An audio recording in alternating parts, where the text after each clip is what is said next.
And also,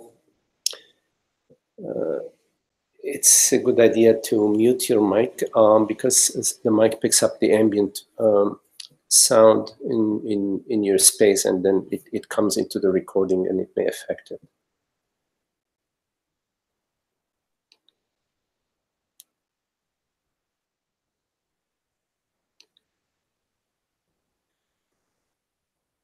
So welcome to Satsang.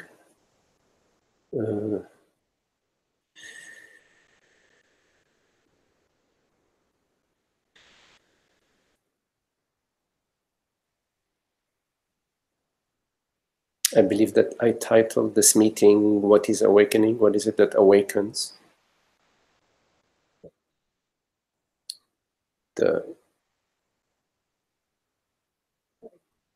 We don't usually follow the title of the but just to say a few words about awakening.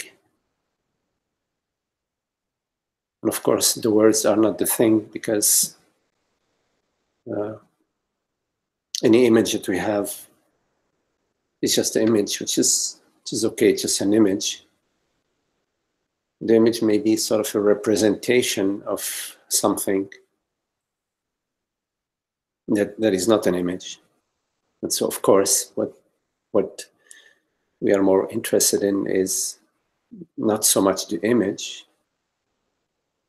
but what the image speaks to, what the words point to, what the metaphors point to, what the concepts refer to. So, on one hand, awakening is a concept, is a word, is a term, but it refers to something that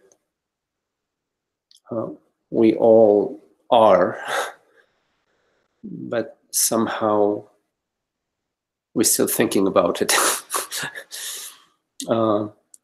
In thinking about it, we're projecting it. We're projecting something out there, something conceptual, something imaginary, which is fine, except that when we somehow overlook that what we are projecting is an image, then we believe the reality is in the image. So when I say that awakening is what we are, I am not referring to some experience. Of course, we all have experiences, various experiences, but the awakening that is an experience is just a sort of a glimpse of being awake. Like, for example, right now we're awake in terms of, as we speak, in terms of the sleeping state and the waking state. Right now we're awake, but it's no big deal, right? It's just, we're not going around jumping up and down and saying, hey, I'm awake, I'm awake. No, we're just awake, and we don't even think about it, because it's our natural state in the waking state to be awake. The waking state is the body is awake, and in the sleep state, dream state, the body is in a different state. So when we're speaking about awakening, we're of course not speaking about the body being awake as the state, the waking state, compared to the sleep state or the dreams, the deep sleep state or the dream state.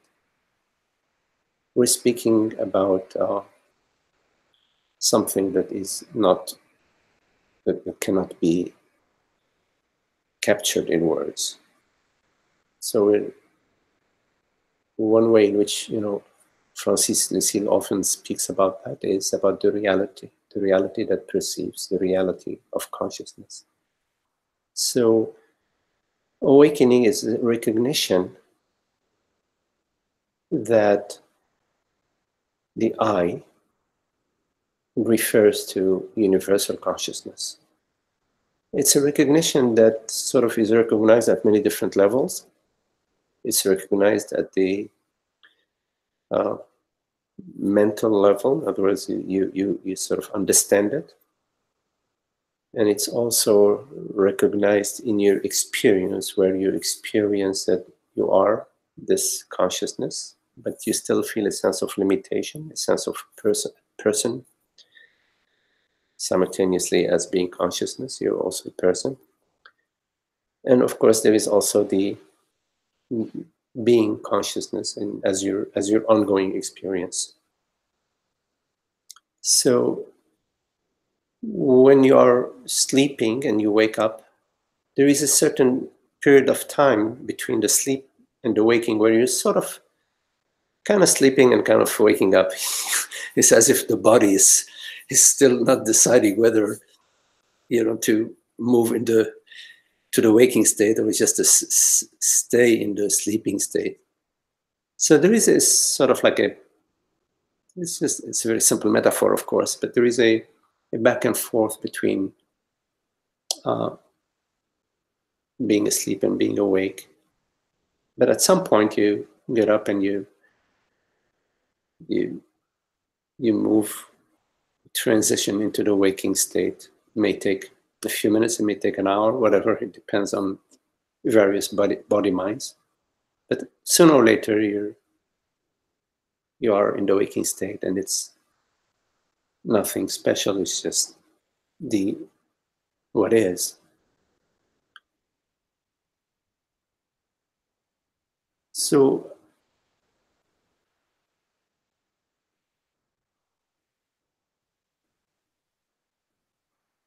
awakening in a way is like that. It is a recognition, and that recognition settles itself as your very being. And what's really beautiful about that is that it shifts your entire mode of perception. While identified in as a person, as a man, as a woman, your experience has in it some maybe subtle or sometimes not so subtle sense of something missing.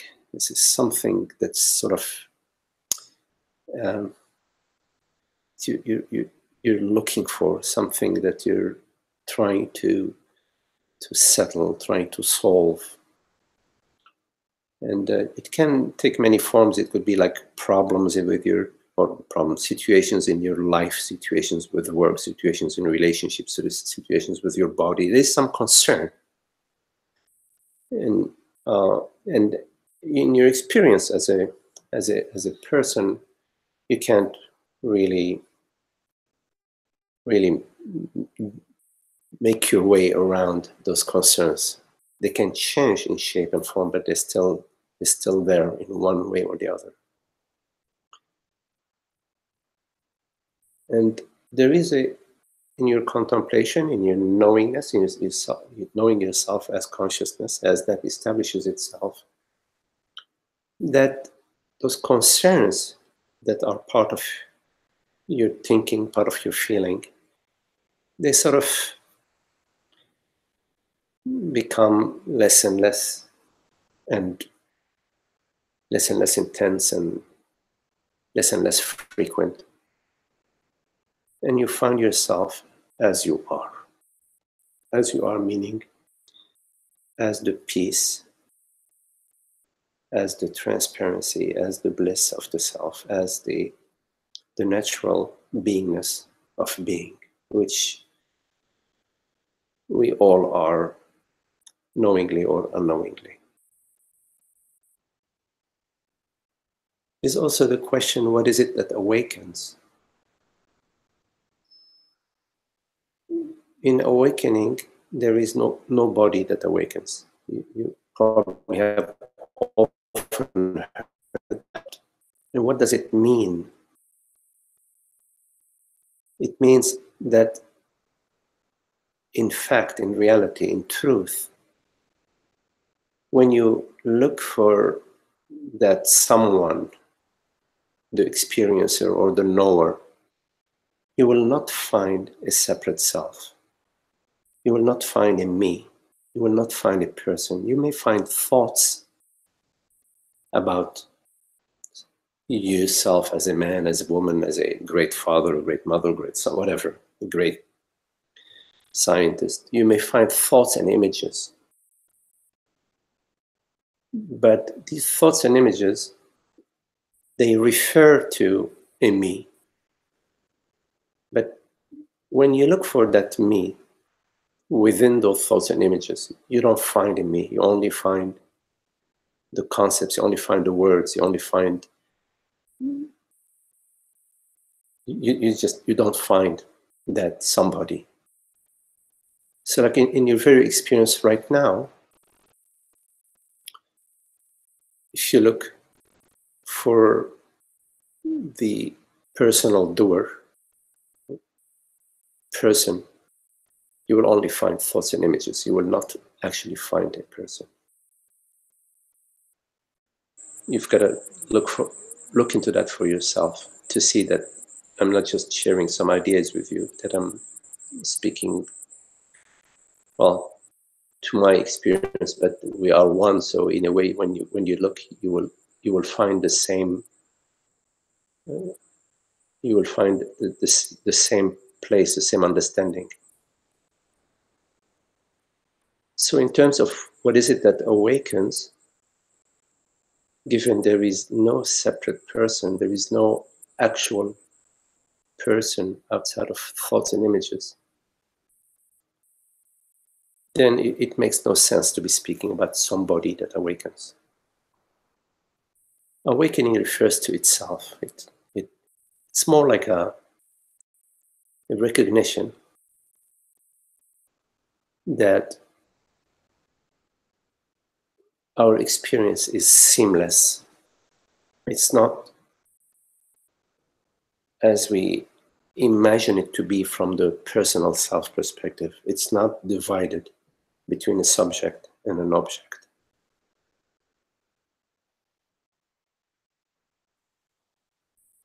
And the best way to see that is always in the moment, in this moment. When you look in this moment for the perceiver of the perception,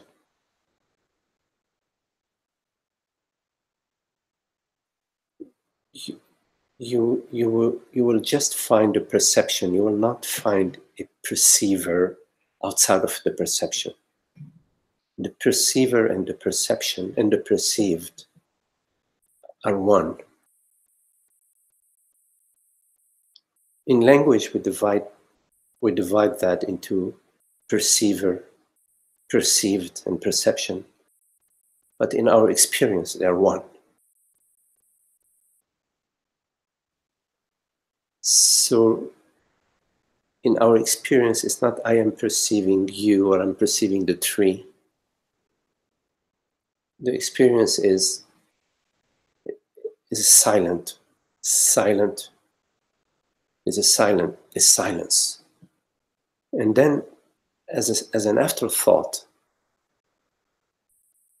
there is the add-on, I am perceiving tree, or I perceive the tree.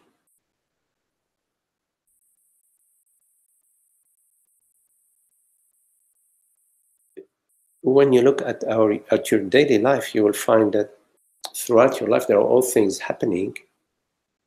You're not even realizing that you're doing anything. But then when you sit down at the dinner table talking to your partner, you say, oh, I did this and that and that, and I did this and that. But in your experience, there wasn't the experience that I'm driving, now I'm talking, now I'm sitting, now I'm walking. No, it's just happening, but it's happening as if nothing is happening. And yet it's happening, but not happening like as the mind describes it. Because the mind only makes a schematic. It makes a schematic, sort of a caricature of reality. but the mind isn't the reality. The caricature of the mind is not the reality of your experience. So you may wonder, like, why are we talking about that? And we're talking about that because we all know that there is something wrong in our understanding.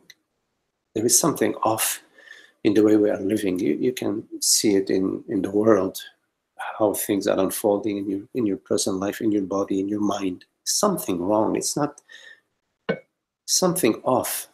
And so we sense that at a certain level, there is something off. And so it makes sense to be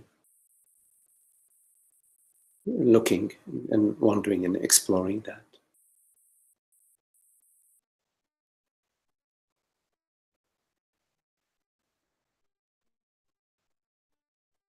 And you will find that as you're looking, you're exploring, you're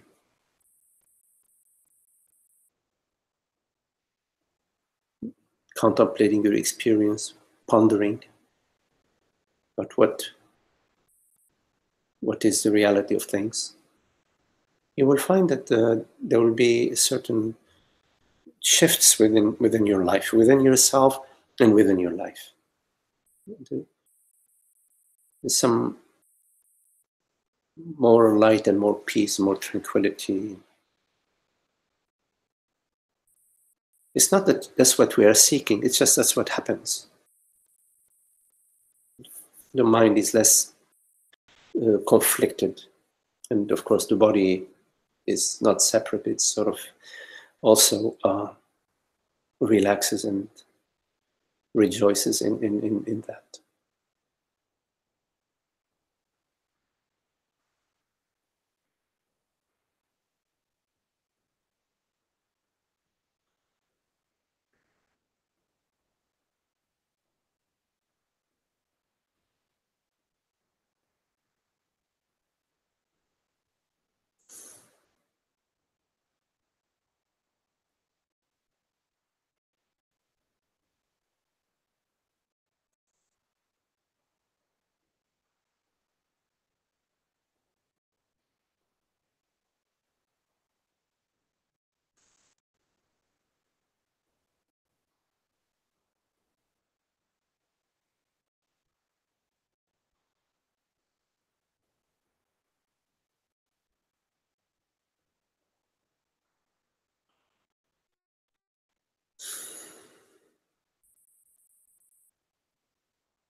So if you have any questions or anything you want to discuss, you can. Am I off mic now? Hello? Let me put the video back on. See. There we go. Hey, Maggie. Oh, hello, Eric. Yes. Hello. How are you? Good. Good. Nice to see you. Too.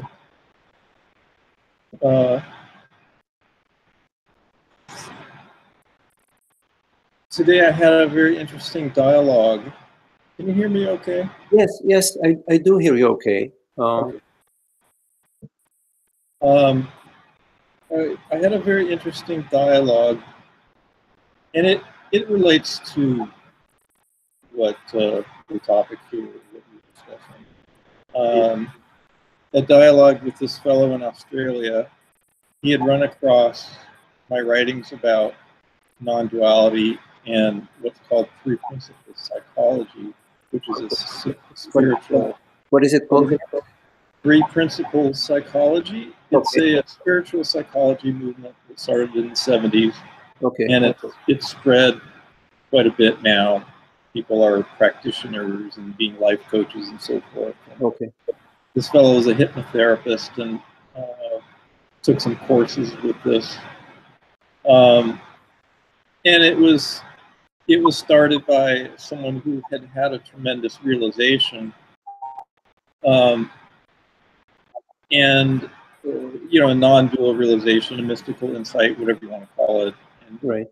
this had been picked up by psychologists and created this model for, because they saw how much it was helping people happier. And I wrote about it quite a bit because I saw some of the limitations. I mean, I had been a student of it for many years, but after encountering the non-dual teaching and you know, Francis helping kind of cut through some of the intellectual beliefs and so forth, it gave me a new perspective. And anyway, after the discussion came around, I mean, I think I articulated fairly well our innate happiness and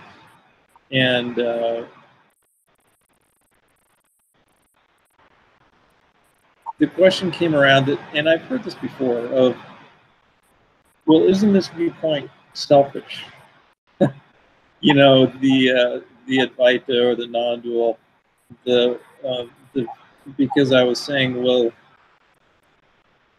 the way that psychology movement had spread, it seemed like the emphasis was on improving the world, saving the world, getting the message out. Right. And I was saying that I don't know why that happened. It seems very clear to me from the logic of self-realization that the best way to help the world is to know oneself, know who you are, find your own happiness, and know the unfolding from that and love and so forth. Right. But again, you know, this question comes up. It seems selfish. I guess I felt like I didn't fully answer this question because, I mean, it is a very radical, and he did say this, he said it seems very radical, and it is a very radical viewpoint to completely turn things around from looking at problems in the world to seeing that it's all thought, that it's all created, it's all the mind. Right. And I mean, maybe I expressed myself okay, but I kept emphasizing that where is the question, where is your viewpoint coming from? Is it from the point of a separate person and there's a world and you're trying to solve problems? Anyway, that's what was on my mind as we came into this. Right. Yeah. And it's come up before, you know, when I've posted things on social media, I'm attacked because, you know, if I say something like everything, all is well and unfolding as it should, people say, oh, what about helping the starving children? Yeah. So, and what I said to him was, I'm not saying no one should act, but the crucial thing is not to react. That, you know, where is it coming from again? Yes. Okay. But that's it's not easy to explain that, because unless you see that so much of what we do is just a reaction and not really intelligent. Yes. It just sounds like a lot of words. Right. You know, I don't know if it's really possible to be any different than what you are right now. Meaning, like, if something is pushing your button right now, and there isn't the space to sort of like hang in there, you know, there isn't that space where things can suspend for a minute, and then you just react. That's how, in a way, that's how it is. In the absence of some spaciousness, let's say, then what? Business as usual. Yes, then it's business as usual, as you say. It's like, you know, reaction, and of course, we we know, if we all know that experience, and we all also know that after the reaction, often we regret, we wish that we had been, you know, different. But of course, it's you know, already the water is already spilled.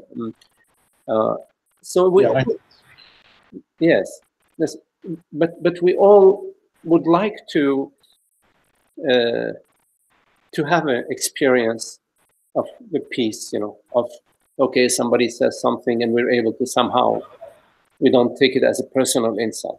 But we cannot do that when it's not possible for us to do that. And sometimes when you are sharing, maybe you have some spaciousness you experience, and you share it, and when I'm not ready to hear that, I feel I may get defensive, you say. So now I hold on to my turf, and I want to push you back, or I just feel that you know, that I want to defend, because maybe in a way I feel bad that I'm reactive, and you're just reminding me of that. I don't know, and so I don't want to, you know. So I want a reaction about a reactive. Yes, a reaction about a reaction. Yes, it could be this way. It could be this way. I think that.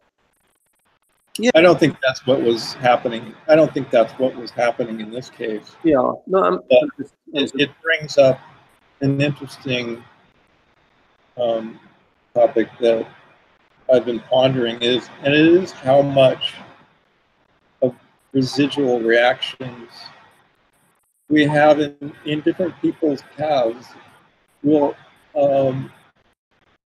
you know, as we unfold or realize more of who we really are, we'll still have reactions, and what attitude to take towards it. Because I think part of it is this huge mythology about awakening or enlightenment, that suddenly, you know, it's like your head blows off and all your problems are gone. Right. It's really not like that.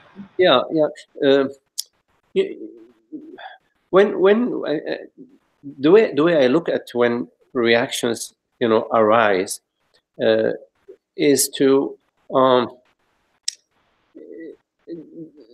is if we have the understanding of what we refer to as the teaching of emptiness, meaning if we have the experience of that all what is appearing at its essence is empty. There is that available to us, that yes, there is something happening, but there is also, and it depends how deeply we are living that it's all empty, that it's possible to see that there are images on the screen, and that the images on the screen are just images. The other thing. Yeah, I'm sorry. My current. Oh, I'm sorry. I wanted to say some. I just want to say some more about that, because also what is possible for us to do when there is this trigger, irrespective of how non-dual we are or not. I mean, who cares? When there is a reaction, there is a reaction. When there is an emotion, there is an emotion. That whether we're non-dual or non-dual, that's all irrelevant, really. But when there is something that's arising, we're feeling it. We're feeling it in our body. We're feeling it as thoughts are happening, and so there is also the practice, quotes and quotes, of non-action, of be in the presence, be transparent to what's happening. And I'm talking about like, I'm not talking about like bypassing it, but to experience it, because that's what's happening. But to experience it not by thinking about it. It's different. There is a difference between thinking about something and you know and being present to what's happening. Because sometimes, or maybe oftentimes, when we're thinking about what's happening, you know, with us, it's a way of avoiding experiencing what's happening. You follow? Yeah. Yeah. I'm with you. Yeah. So whether we're enlightened, non-enlightened, we have the non-dual understanding, you know, that's irrelevant. What matters is what's happening right now. Somebody, I feel somebody didn't disappointed me, or somebody did not praise me or insulted me. I feel reactive. Okay, what to do then? Okay, and there is a possibility to notice that we want to wiggle away from it. We want to accuse the other. We want to hide in our non-dual enlightenment. We want to think about something else to distract ourselves from how lousy we are feeling, etc. To just be aware of these escape mechanisms, and in being aware of the escape mechanism, there is the awareness. There is the non the formless awareness that comes in because we are interested. So there is a certain interest, not an interest in feeling better or having the last word or becoming enlightened, but interested in what's going on. Yeah, that's a good point. It has a certain neutrality to it, the interest. It's an availability in a way. Yeah. And that, who cares if we call that enlightened or non-enlightened? I mean, who cares? Right. It doesn't matter. I think part of it was after having experienced like a tremendous detachment, and to the point of like seeing myself as from this detached point as well as anything else, then I guess it was a reaction of how could I react after I thought I was so detached. Eric, no matter how holy the image is, something is gonna sooner or later come to poke you. Especially the holier the image is, the sharper the poke is gonna be. Right. Well, none of us are done, I guess. Right? In a way, it's grace, because that it's coming to pop your bubble. You know, your false bubble. You know, it's coming to pop it. And I say, yeah. I mean, for a long time, sooner or later, right? Yes, that's what we are interested in. We're not interested in a new, better image or a new, better state. No, we're interested in truth. When we're interested in truth, anything that is coming at us is part of the truth. There is some truth in what's coming at us. And so it's not like, oh, no, it doesn't suit me. Or, oh, it's coming and saying that I'm not enlightened, so therefore I'm going to ignore it. No, it's not like that. I'm welcoming everything and looking at everything and pondering about everything and taking it in, saying, okay, well, yes, that's what's happening. So I'm looking, and I'm looking from a place that is open for whatever Grace's message is, and I don't know what the message is, and maybe I will never know. Maybe it'll just wash something through me. It'll sort of be an inner bath in a way, without the mind understanding anything about it, and that's okay too. Yeah, good point. Yeah, we don't have to make a big deal like this new thing about me. It's just something that had to. Right. Yeah, that's so many stories already. You know, already we have. It's maybe less and less story, being more and more, simple and present to whatever is arising from a place that's open and interested, and is not knowing. In other words, it doesn't have those molds that life has to fit in them. It's just how it's unfolding, and simultaneously there is the contemplation of the, there are many guides, that are the contemplation of the teachings, and there is a contemplation of that what I am, the contemplation of presence, of consciousness, and the borderless quality of, there is this quality in our experience that is not mind, that's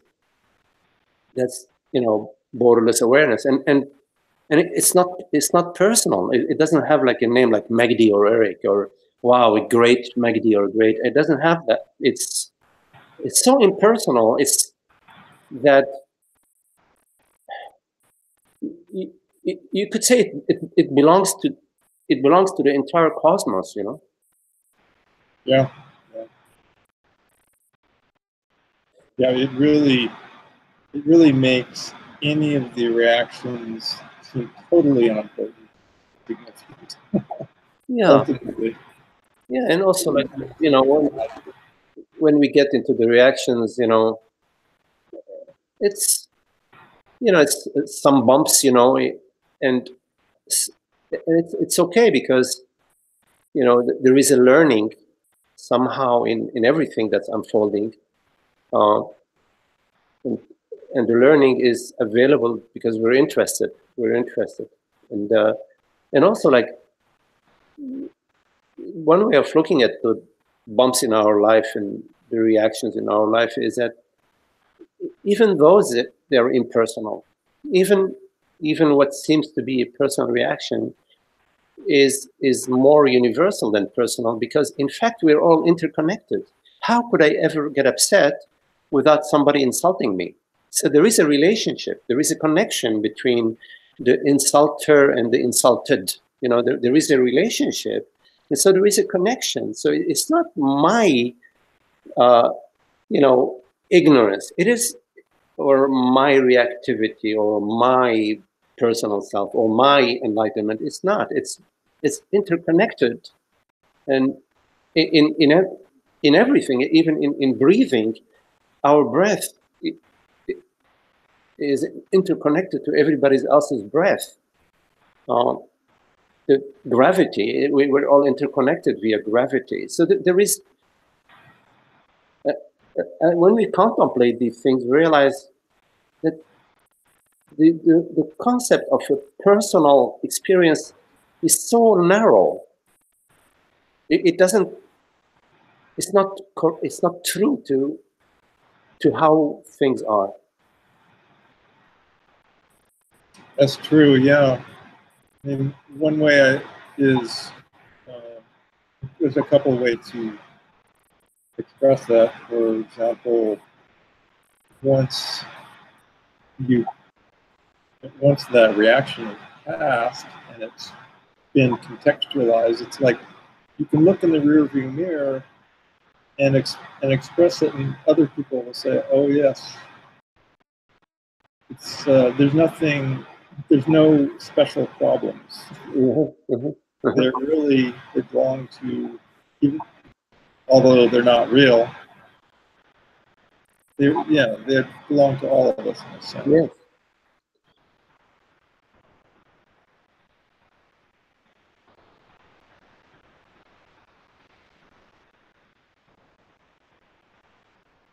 I think that's a characteristic of someone who's deeply troubled.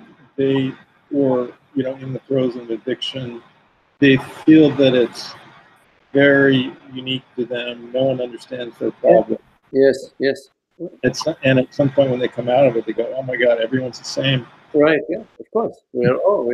It's all the same, but are more the same in presence, in awareness, than just in thoughts. Of course, that's just a way of saying it, because even in thought, what is the substance of thought? I mean, when you look at the substance of thought, or music, if you look at the substance of music, you find that it's just vibration, it's space. It is this space. So similarly with thoughts, the substance of thoughts is space, which is the space of awareness. So this is, the more you look at our commonality, and you find that is the commonality of presence, the commonality of awareness, the commonality of love, the commonality of, they say the heart, the universal heart.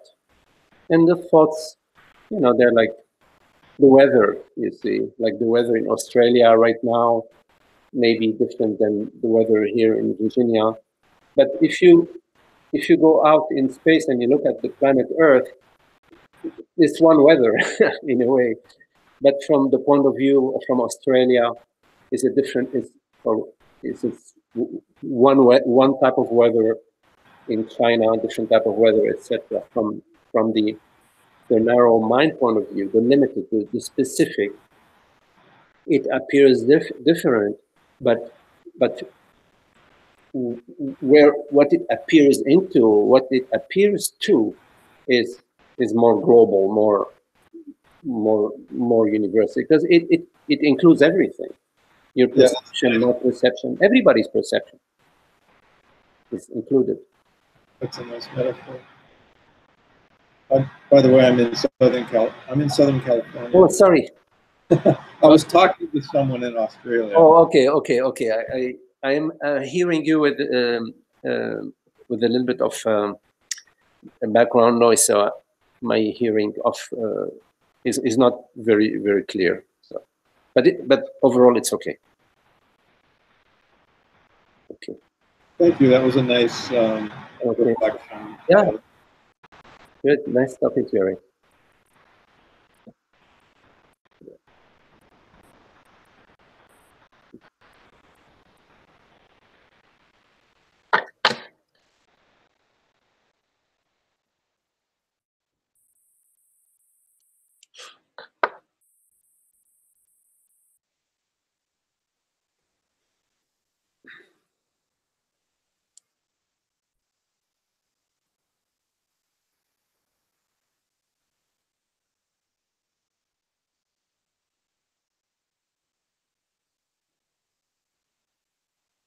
You see, the thoughts and the images that arise to us may differ, because I can speak about what I perceive and you speak about what you perceive, and differs. But that's not the big deal, because what perceives, what we have in common, what we have in common is so much more than the differences in the perceptions, which is awareness, which is presence, whatever name you give it. It has no name, actually. And that's what we truly feel when we say love or joy. We're speaking about that. Okay, I'm reading a note or question from somebody on YouTube. You're right, Happy Face, you're right. We are so interconnected, as Magdi said. I was meant to hear this today, as exhausting and futile chasing my enlightenment here. I am who I am right here, right now. Oh, 42 degrees in Melbourne, 42 Celsius in Melbourne. Yes, Happy Face, I don't know your name, but Happy Face sounds good. Yes, chasing anything, chasing anything. is not honor. It's not honoring what is. It's not honoring what is. But when we look at what is, it's important to understand that what is doesn't just refer to images on the screen. What is awareness itself. What is consciousness itself. What is that not just what is perceived, but the reality that perceives, the reality of presence, whatever way you call it, doesn't matter what we call it, but just to sense into it, sense into that presence, that transparency, that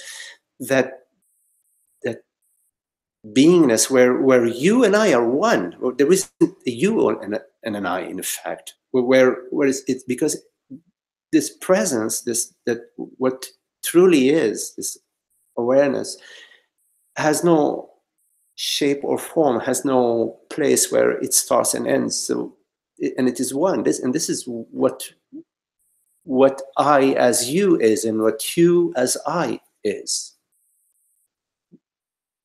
When we say I am one, we're referring to that the I, the universal I of awareness, of presence. And in that, there is no need to chase it. It's right there, you see. It's, how could you chase awareness? Because you are that. I mean, you are that which is. You are that which is. So how can you chase what you are? You are that. The only thing you can chase is what isn't. I mean, because what is, and you are that, because you are this isness. I mean, you can call yourself Magdi or Tony or Joe or whatever, but that's not the isness that you're calling. You're only calling the object. You're only calling the form something. You're not calling isness, because it has no name, it has no form, it has no shape. It is non-phenomenal, and that's what is what we are. What is the reality? That is it, and that makes no sense to chase it. Maya, you write also on YouTube. Hi Magdi. Nisargadatta said we are prior to awareness. Can you explain this a bit? Yes, yes, Maya. Because I just want to mention that Nisargadatta used the terms consciousness and awareness as two separate items, two separate ways, in two separate ways. So he referred to consciousness as relating to human consciousness. So the specific mind qualities that he referred to as consciousness. And then there is the awareness of consciousness, the awareness of the thoughts, of the images. So in the Nisargadatta's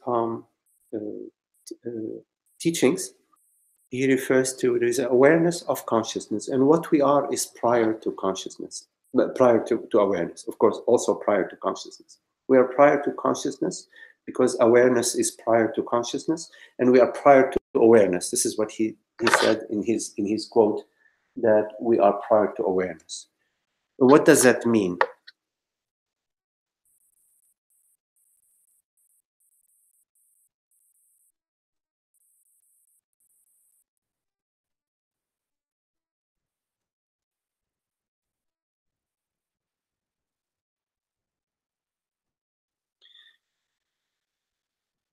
If you look at your experience right now,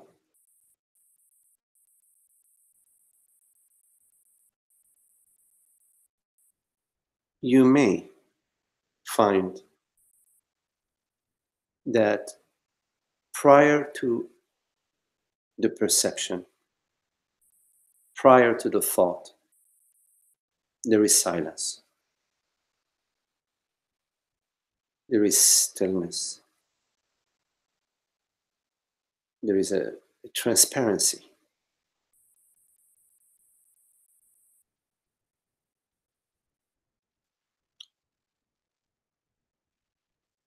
And in this stillness, in this presence, in this silence, there isn't anyone or anything. There is just that. But what would say that? What would say there is just silence? If there is just silence, just stillness, prior to any arising, what would say that there is silence and stillness? Because silence is silent and stillness is still. It would not be saying anything, would it?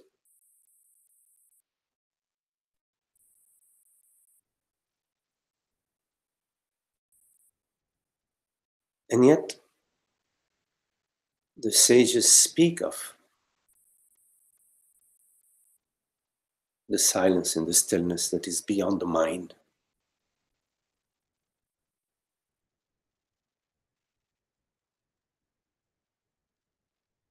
How could they be speaking of that which is silent? What is it that is speaking if all there is silence, all there is stillness? Before the arising of thoughts, before the arising of images. It is said that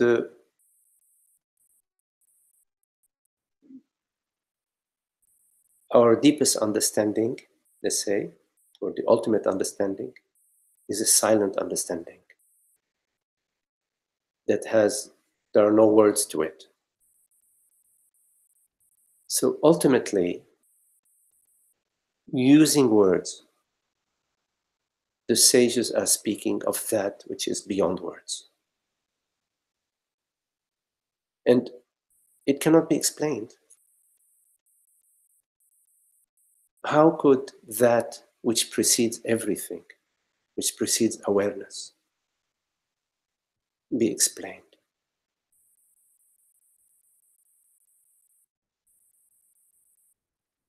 But if you drop all concepts and all words, and you go directly to that which precedes the word, which precedes any arising. If you go to that, because you are that, you will get the true answer to your question, the direct answer to your question, the answer that will truly answer your question. Your question will dissolve in that.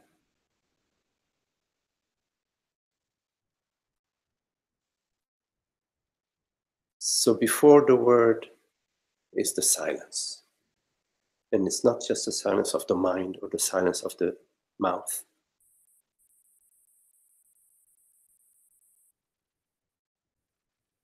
It's the silence of the self. So I would say that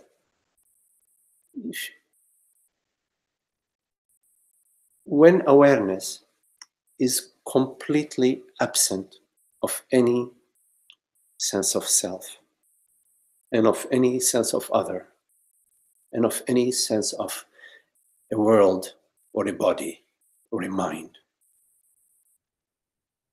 that is what Nisargadatta and the sages are speaking of. And it cannot be explained. But it's available to all of us to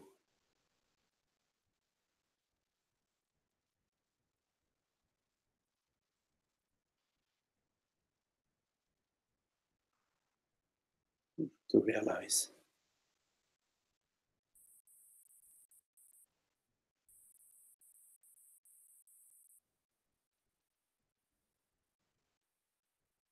Don't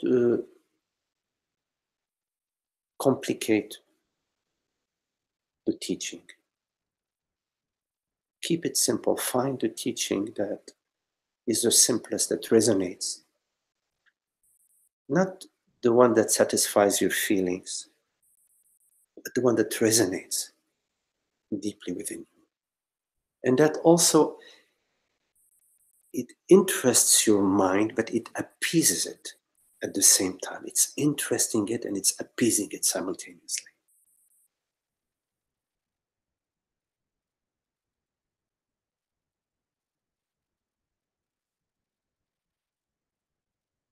Years ago, I just have to share with you, when I was reading some of the words of the sages, when I came to Nisargadatta, it resonated, but the resonance passed very quickly. Again, just speaking about my experience, not speaking about. There are some teachings that are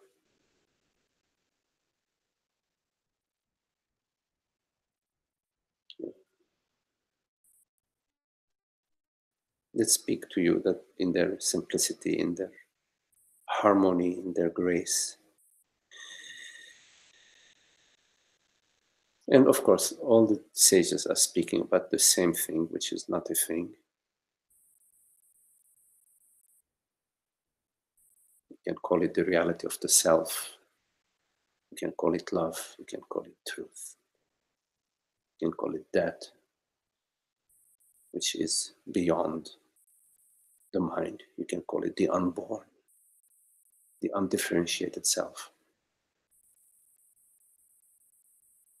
But all these are words that are pointing to something that cannot truly be fully and totally spoken of.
Yes, Maya. Yeah. Ramana said silence is the highest grace. Yes.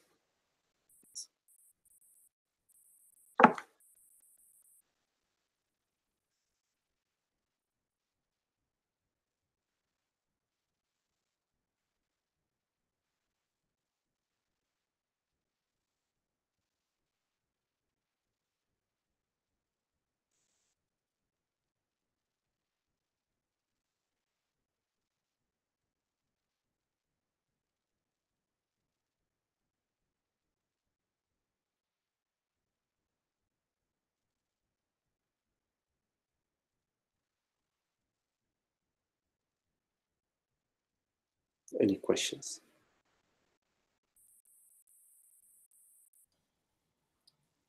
Hi, Magdi. Hello, Esther.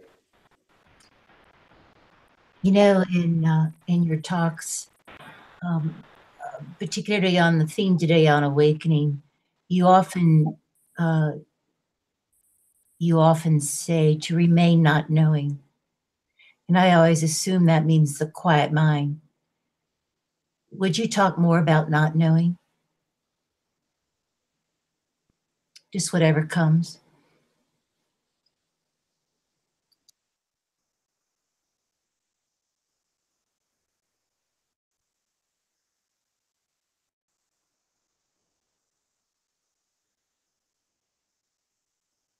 What do we know?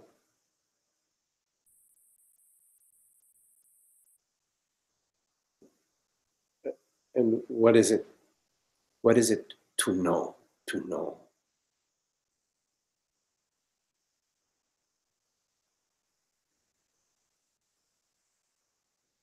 Thought may arise.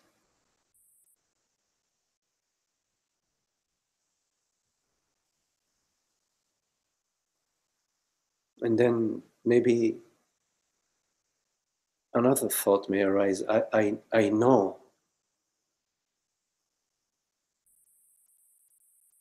I know the thought that just arose. Is that another thought that is arising? It's a good question.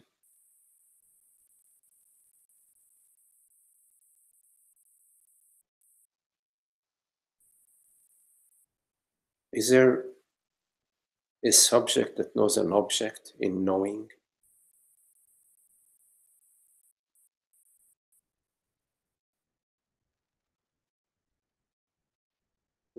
How could the knower know the known if it's apart from it? The only way for the knower to know the known is for the known to come and merge with the knower. Complete merging.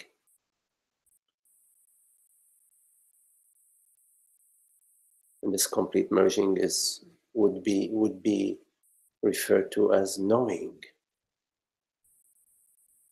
So knowing is the merging of the known with the knower. And when the known and the knower have merged as one, it's referred to as knowing, but there is no longer a knower and there is no longer a known. In fact, there never was. In knowing, there never is a knower and a known as two separate things. They're one. And it's only in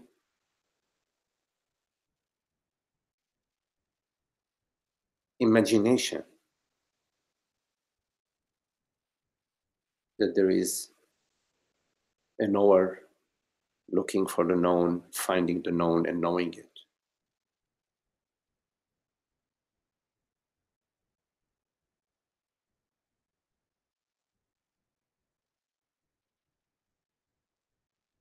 So in a way, like we could say that true knowingness is the knower and the known being one.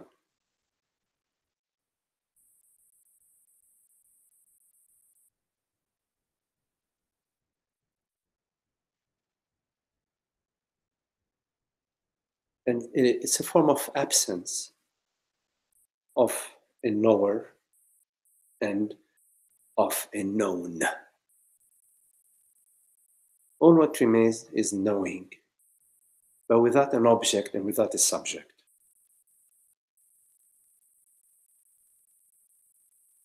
And this knowing without a subject and without an object, if it is knowing, it only has one subject and one object, which is the knowing itself. Thus, the knowing is the subject and the object. It is knowing, knowing, knowing. Knowing is knowing, knowing. Knowing, knowing itself.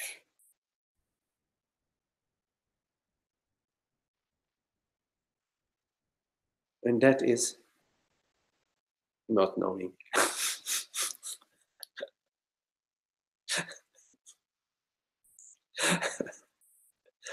So not knowing is knowing, knowing, knowing. Knowing, knowing itself.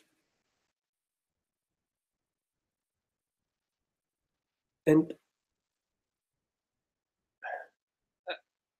it may be sort of, may seem really difficult for the mind to understand what is being shared. I don't know. So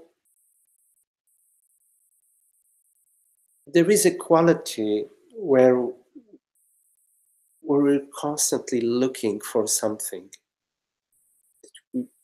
We're starting from a position of, I don't know and I need to know. And it's just a position, it's a point of view, it's a perspective. There is the perspective where I start with the hypothesis or the basis or the assumption that I don't know and I need to know. And what's in small script is, I don't know myself. I don't know what is, which is I don't know myself. But I project this ignorance of myself onto the world. And I say, oh, I don't know this or that. I need to know this or that.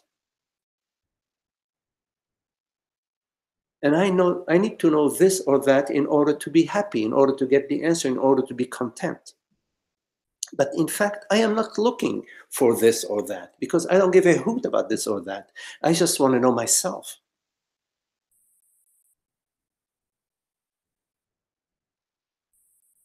But maybe at some level it's unbearable that I don't know myself. It's unbearable because it's so ludicrous. And maybe I'm unable to just stay with, gee, I don't know what I am. It's unbearable for me to even contemplate that I don't know what I am. I would just laugh at you if you say, you don't know what you are. Of course I know what I am. How silly are you?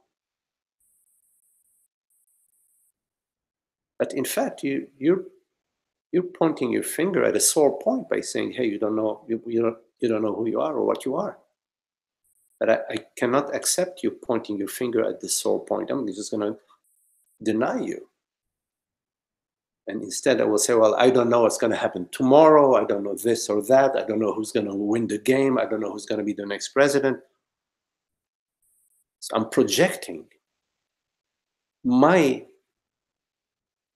onto some imaginary objects out there. And so there is a perspective where we start from that. We start with, oh, I don't know and I need to know. And what I need to know is somewhere out there. An experience, and maybe somebody will tell me about it. Maybe a guru will tell me about it. Maybe a teacher will tell me about it. Maybe something will enlighten me out there. Or will bring me the happiness. Because the happiness is what I'm looking for. And of course, the happiness is only possible in the peace. The peace and the happiness go hand in hand. Peace, happiness, and freedom. You cannot find the happiness by seeking something that is impermanent. When you know it's impermanent, no matter if it's $1 million, they're impermanent.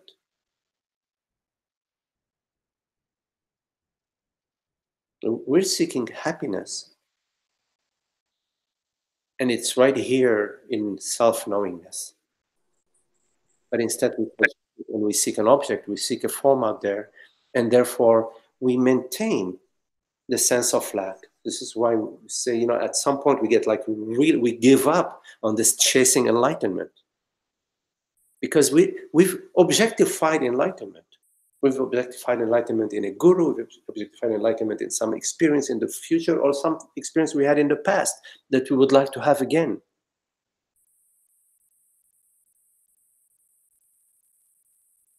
And so that perspective, that way of perceiving starts with a belief. The belief that is something lacking out here, is something off right here. And behind this belief, of course, is the belief that I am a man or a woman.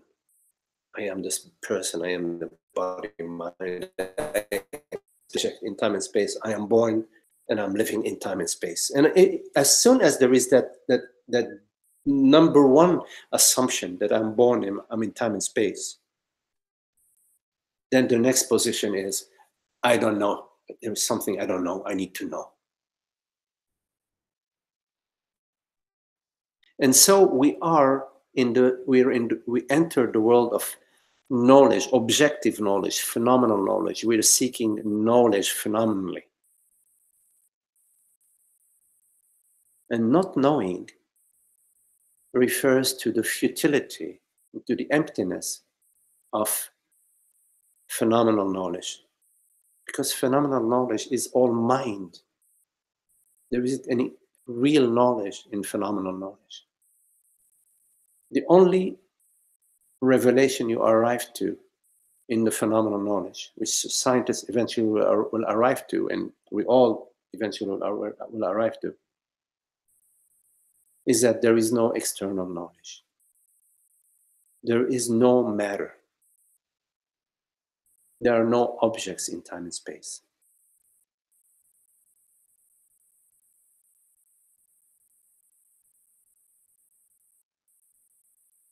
Not knowing is the peace of being. There is a tranquility in not knowing.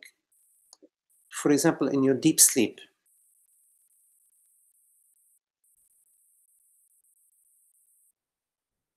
there is the absence of knowing, the absence of need to know, the absence of a knower, the absence of a known. And there is the rejuvenation, the peace of deep sleep, the fulfillment that we get in deep sleep.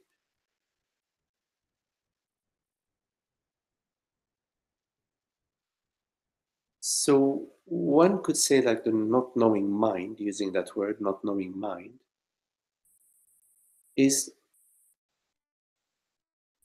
being awake in deep sleep. Like, for example, right now we're awake, but it's like deep sleep. Being awake in deep sleep. The waking state is like deep sleep. When deep sleep ceases to be between 2 and 3 o'clock in the morning, and it becomes eternal deep sleep. That's the not knowing mind. But of course, it may seem to be, oh my God, it's like, when will I reach the peak of Mount Everest, It's not like that. We are already this transparency. We are that. It's a simple recognition that keeps renewing itself and keep deepening itself and keep expanding within itself. That between a thought and another thought, between a perception and another perception, there is the peace of being, there is the not knowing mind, there is the mind of emptiness.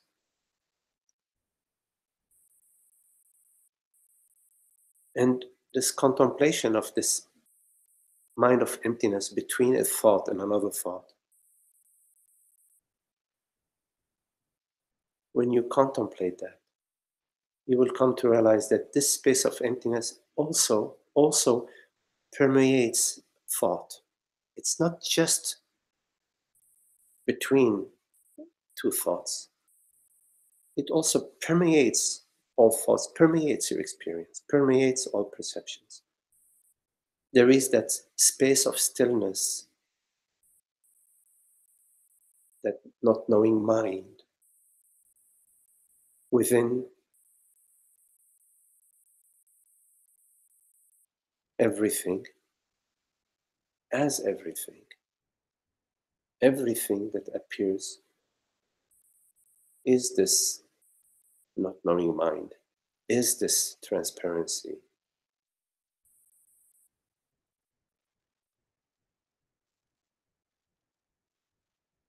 So when you surrender yourself completely to your experience without naming it, without labeling it, because as soon as you name it, you are now in relationship. You're in relation to a name. You're in relation to an image. You're in relation to a concept.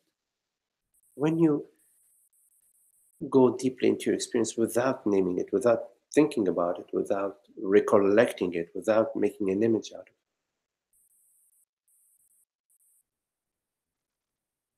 it, go deeper and deeper and deeper into it. To be completely that.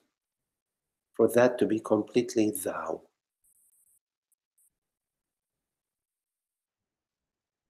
Doesn't matter what the mind says it is or it isn't. The mind is false. It will give you just images and names. It's just it's a joker. It's a composer. It's a dancer. That's what the mind is. It's making movements. You know, like those things that you light during some of the 4th of July. You have those sticks and you light them, and then you can what are they called? Sprinklers, sparklers, sparklers. You move them like that, and they make all sorts of shape. But it's just one point of light, and it's making all these shapes with the sparklers. You see, that's how thought is. The mind is.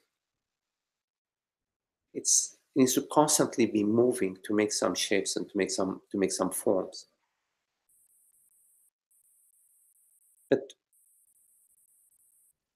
it is appearing. All these forms, all these are appearing in you, and you are not the sparkler. You are not moving. You are not this moving light. You, that silent mind, the not knowing mind. So invite your mind to relax into not knowing. No need to know. Who cares what the interpretation is, what the script is, what the label is? Of course, when you need to know something, for example, somebody asks you, "Gee, where did you put the milk?" I say, "Oh, in the refrigerator." That's okay. That's always there. But I'm talking about this other type of knowledge that's constantly referring to me. Because it's starting with, I don't know, and I need to know. There's no need to know. Simply be. Relax into being and just be completely whatever is. Invite whatever is to be completely revealed as your very self. Because it is. It has no name, no shape, no age, no label. It is your very self. Everything that appears is your very self. And it is silent.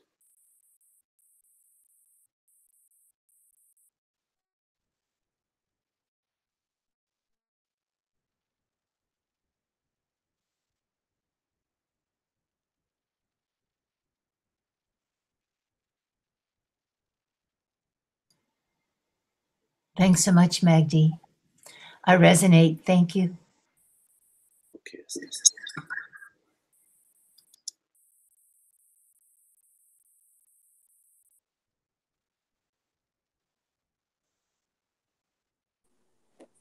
Hi, Magdi. Hello, Zoe. Hi. My internet dropped me for a second while you were speaking.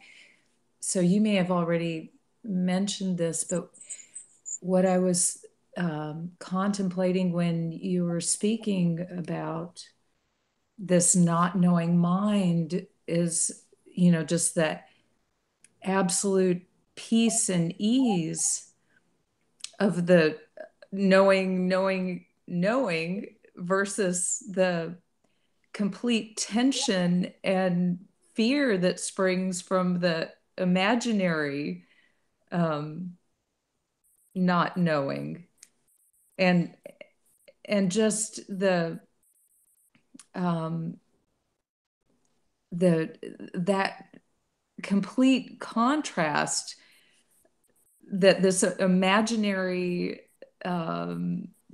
projection goes into fear and tension. It's almost like that's the warnings or the indication that, oh, I've stepped out of absolute peace and ease into believing imagination. Right. And then when you were talking about there is no matter, and yeah, I've heard all the scientific stuff too, but I just wanted to share. I was, I've been practicing these meditations that you give of, just expanding the body awareness. And the other day I was just looking at my foot, and it was just awareness there, Magdi. It was not a foot. Appearing as a foot. Where's the foot? And then the other thing I wanted to bring up was something Jean Klein was writing about, how the personality, once it's freed from this, it's like the true personality operates then, which it just operates in the moment that it's needed and then dissolves back into the silence instead of this ego pattern that, and Magdi, it's like as I contemplate the the ego is, well, you've said this before, its mantra is seek and do not find. And yeah, and it's pure terror and fear and absolute dead ends. Anyway, thank you.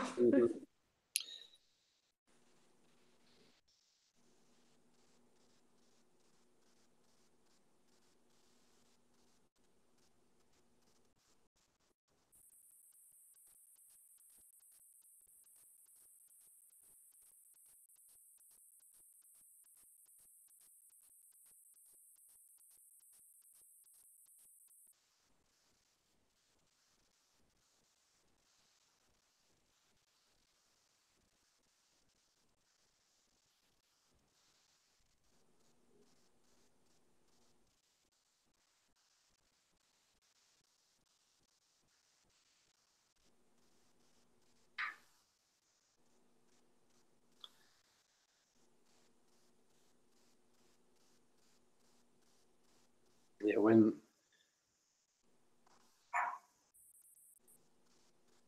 we turn our attention to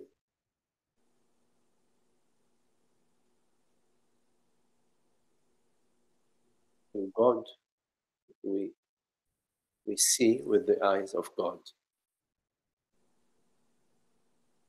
It's spoken using some of the religious terminology. When you are contemplating truth, reality, you start to see the truth and reality in everything. And the falsehoods, you don't see any more falsehoods. See the truth in everything. And truth is beautiful. There's no problem with truth. Truth has no opposite. It's not conflicted. Truth, reality. And so, yes, we experience the joy, the absolute quality of reality, the absolute quality of truth. In everything. And in everyone we perceive that. We perceive it in ourselves. in every sensation, every thought, every appearance, everything is perceived to be the reality of the self. Meaning is perceived to be peaceful and blissful and happy. And that includes being in traffic, being in traffic, driving in traffic. You know, they use the term stuck in traffic. I don't like that term, stuck in traffic. It's being in traffic. It includes the body experiencing a hunger or tiredness or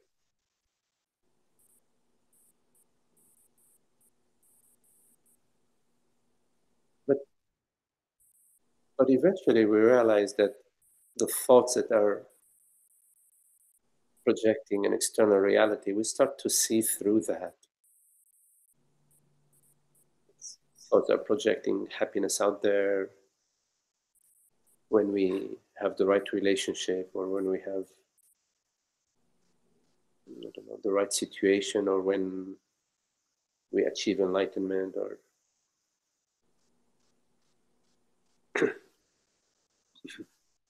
we start to see through that and believing diminishes. Believing these tales, these narratives diminishes. It runs out of fuel and it's no longer of interest. And yes, our experience becomes closer and closer to, you get to closer and closer to the orange grove. You smell the perfume of the oranges.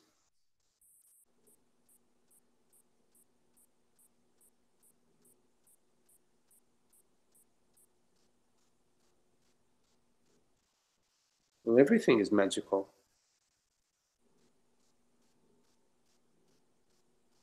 And the perceiving, breathing, clouds and rain, people, ants. Everything is so magical. It refers to the magic of consciousness, that awareness is amazing, that there is awareness. I am aware that I am. I'm aware that I'm aware. Awareness is aware of being aware. That is mind-blowing. It's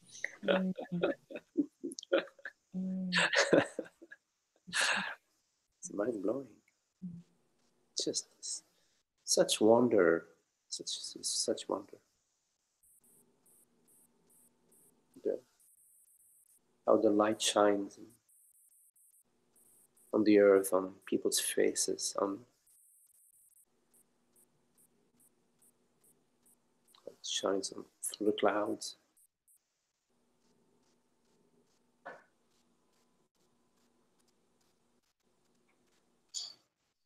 It's such magic and such wonder, and to be is such wonder, beingness. It's beyond the mind. The poetry of Rumi and Mary Oliver, beyond the mind, between the words is the magic, and within the words is the magic.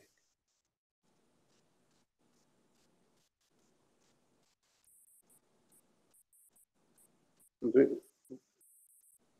we are this celebration. We are this celebration. It's so beautiful. Our love for each other, our affection.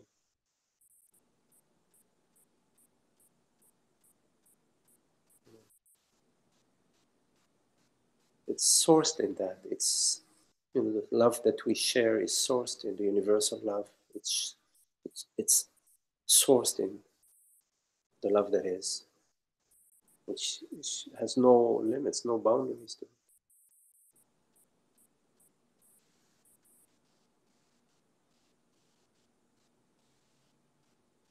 Our oneness. which we know deep down in our heart, and it's just, oh, such joy. Mm.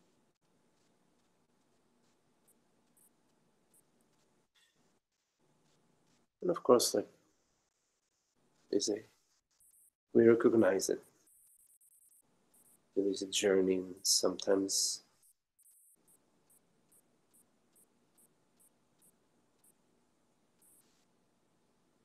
this personal self appears again. And we can all recognize it is what it is, of course, but it's not so happy. It doesn't bring happiness. It's bringing me and you.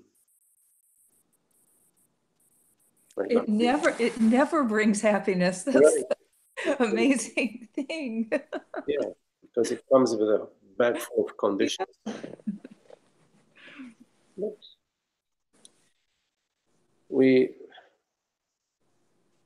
are looking, we're contemplating, we're looking at all of this.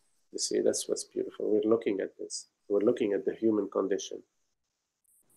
And that's so important too, because when we're not looking at the human condition, it's just the condition, the reactivity of the personal self, which already is full download. It's already downloaded, and it's just, goodness, it gets really crazy, so crazy. Yeah, it's that insanity of not even knowing that you can question what's, this, like, will this really bring me happiness? Yeah. It's like not even questioning that, just Absolutely. accepting it. Right. And then finally with grace, it's like the truth comes in, and wow, the real journey begins. Yeah. And my happiness is everybody's happiness. Yeah. That's really beautiful about happiness. It's not my happiness. It's just happiness. You know, when you're happy, everybody feels it. And even when you walk into the store and you're buying a carton of eggs or whatever, there is a certain unburdened, Oh, yeah. it's out there in the space, you see. It's not just contained within the 190 pounds of this body, or whatever it is, 160 pounds of this body. It's not contained that way. It's free for all. Yeah. So are my moods, Oh my God, we better all go in our room and I know, close boy. the doors. I'll talk to you later. Oh my goodness. Just what grace to be set free to,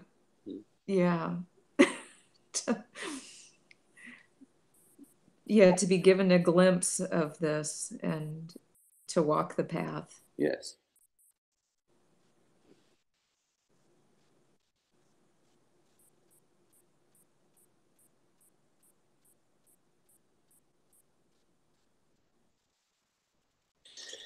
Okay, well, very lovely to be with you all. Thank you for... Oh, yes, I forgot to mention. Thank you, Ta. So there is a couple of things.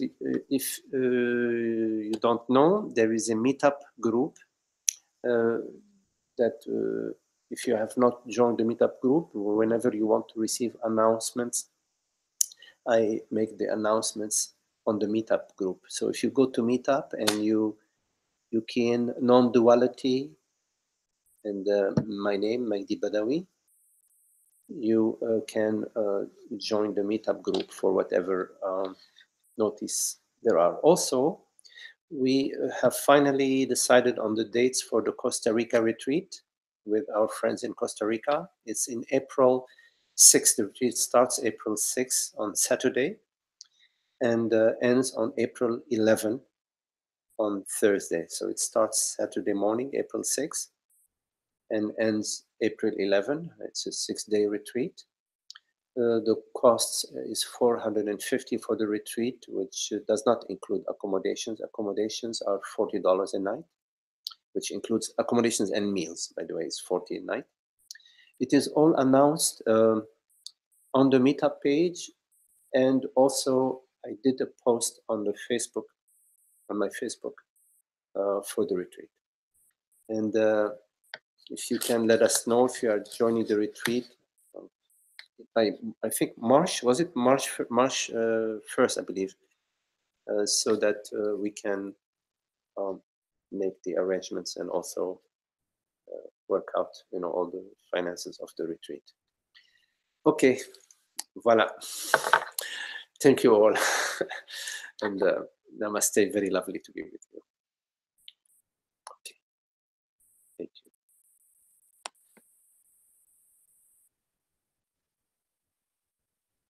Au revoir, Eric.